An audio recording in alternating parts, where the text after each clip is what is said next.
Olá, tudo bem com você? Eu sou a Maitê Campos, seja bem-vindo ao nosso canal. Você, aposentado ou pensionista do INSS, precisa estar bem informado sobre tudo o que acontece em relação aos seus benefícios. Por esse motivo, nosso canal está aqui, para trazer sempre notícias atualizadas e gratuitas para você. No vídeo de hoje, trouxemos uma série de informações que você não pode perder. Acompanhe esse vídeo até o final e fique por dentro das mudanças no INSS. Mas antes de começar, não se esqueça de se inscrever em nosso canal e ativar o sininho das notificações. Somente assim, você receberá informações gratuitas e atualizadas. Deixe também o seu joinha e faça seus comentários. Comente aqui embaixo de qual cidade e estado você está assistindo. Entenda como donas do lar de baixa renda podem contribuir com o INSS. Para auxiliar as pessoas que se dedicam exclusivamente a cuidar do lar, porém possuem uma renda muito baixa, o Instituto Nacional do Seguro Social, o INSS, criou a opção de contribuição facultativa de baixa renda, visando atender a todo esse público. Sendo essa uma das modalidades de pagamento para a Previdência Social, com valor reduzido de 5% do salário mínimo. Vale ressaltar que essa modalidade não é exclusiva do sexo feminino. Também contempla homens que sejam de família de baixa renda. Quem tem direito a esse tipo de contribuição? Para esse tipo de contribuição, são necessários alguns requisitos, sendo eles: primeiro, ser dedicado ao trabalho doméstico de sua própria casa. Segundo, ter inscrição atualizada no CadÚnico nos últimos 2 anos. Terceiro, não ter nenhum tipo de renda própria, como aluguel, pensão por morte ou alimentícia, entre outros. Quarto, ter renda familiar de no máximo 2 salários mínimos, não sendo somado o valor do Bolsa Família para aqueles que já possuem. E o quinto, não exercer nenhum tipo de atividade remunerada. Mas o porquê é importante contribuir? Primeiramente, é importante esclarecermos que contribuições do INSS não são somente aquelas atreladas a quem trabalha de forma remunerada, como assinatura em carteira. Esse é um bom exemplo disso e também do quão importante é o serviço doméstico. A importância dessa contribuição se dá aos benefícios que serão garantidos pela doméstica, sendo eles: pensão por morte, auxílio reclusão, aposentadorias por invalidez ou idade, salário maternidade. Portanto, para aqueles que têm interesse em contribuir como contribuinte facultativo de baixa renda, deverão pagar um valor de R$ 55 nesse ano de 2021, já que o salário mínimo desse ano é de R$ 1.100. Como contribuir?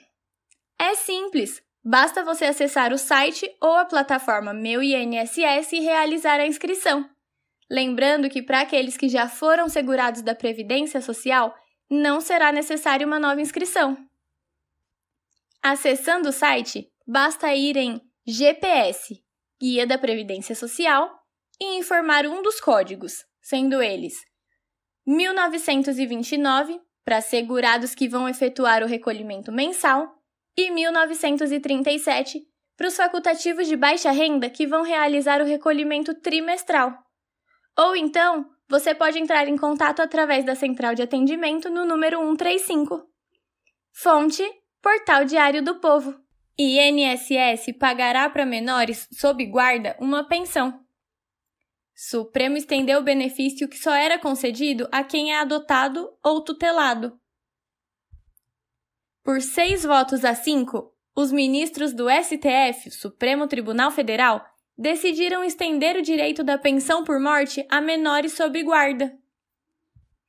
O advogado Anderson D. Tomasi Ribeiro, diretor da atuação judicial do IBDP, Instituto Brasileiro do Direito Previdenciário, explica que, em 1997, uma lei sancionada pelo então presidente Fernando Henrique Cardoso, do PSDB, retirou os menores sob guarda da condição de possíveis beneficiários da pensão por morte em caso de falecimento da pessoa responsável.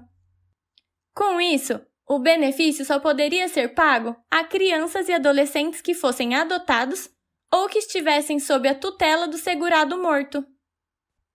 Não havia motivo nenhum para essa diferenciação. A própria Constituição fala sobre o melhor interesse da criança e do adolescente.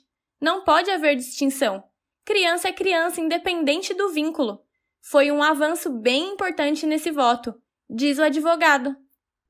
Ribeiro acrescenta que, no caso da tutela, os pais biológicos perdem o poder familiar. Já a guarda é menos radical.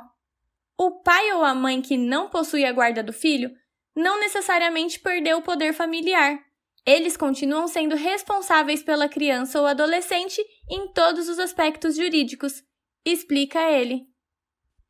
Apesar do julgamento já ter sido finalizado, Ribeiro explica que o Supremo ainda terá que decidir como fica a situação das crianças e adolescentes que perderam os guardiões depois da entrada em vigor da reforma da Previdência, em 13 de novembro de 2019.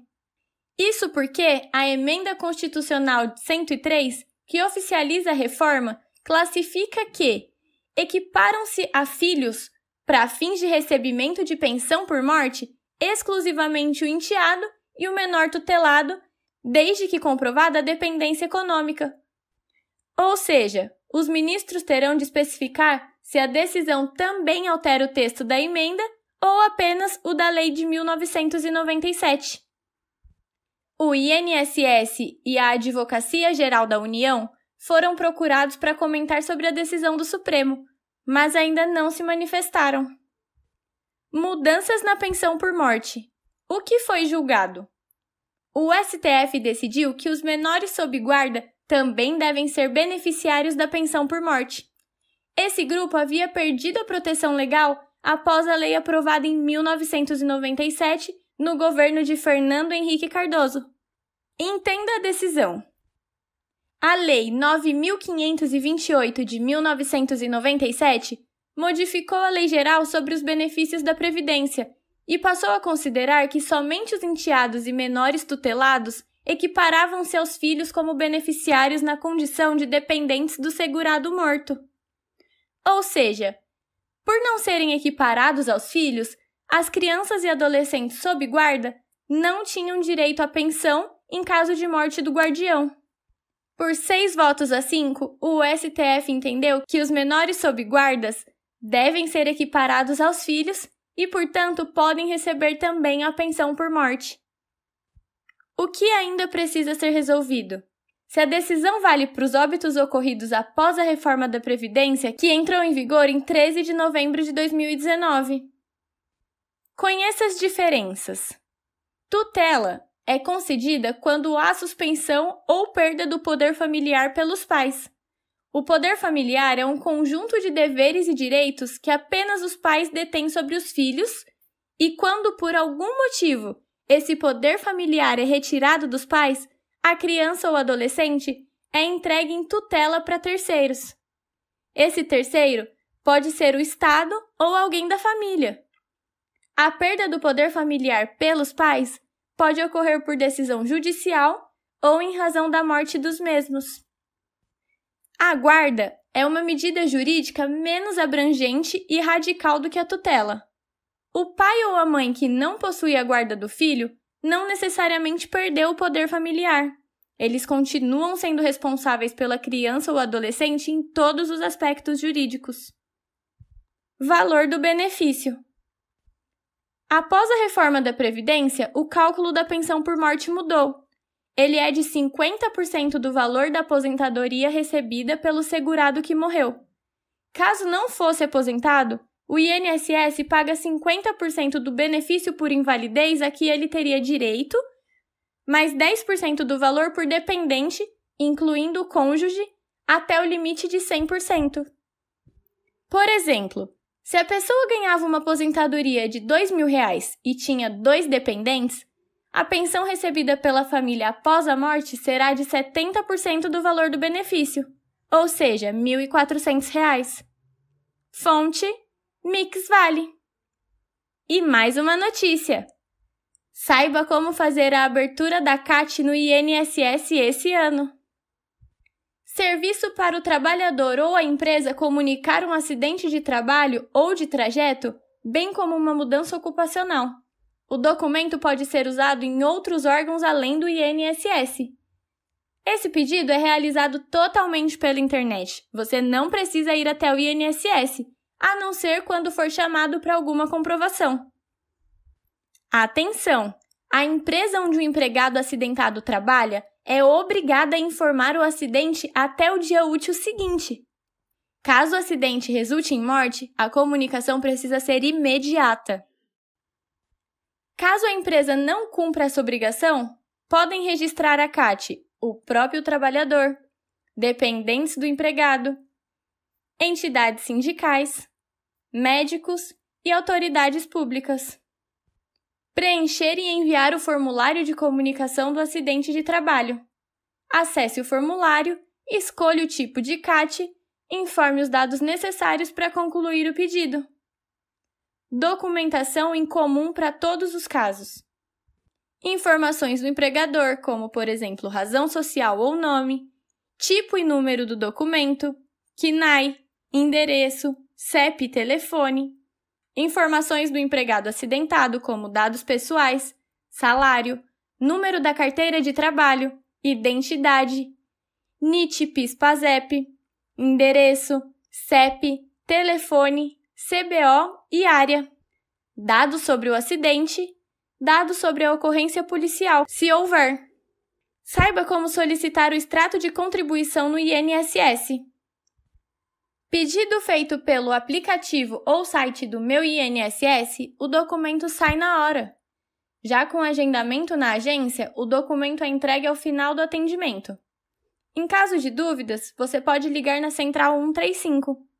Para mais informações ou dúvidas sobre esse serviço, você pode entrar em contato, ligando na Central de Atendimento do INSS no 135, onde o serviço é disponível de segunda a sábado, das 7 às 22 horas, no horário de Brasília. Fonte: Mix Vale. Então, o que você achou desse conteúdo? Espero que você tenha gostado. Para mais notícias como estas, não se esqueça de se inscrever em nosso canal e ativar o sininho das notificações. Obrigada e até logo!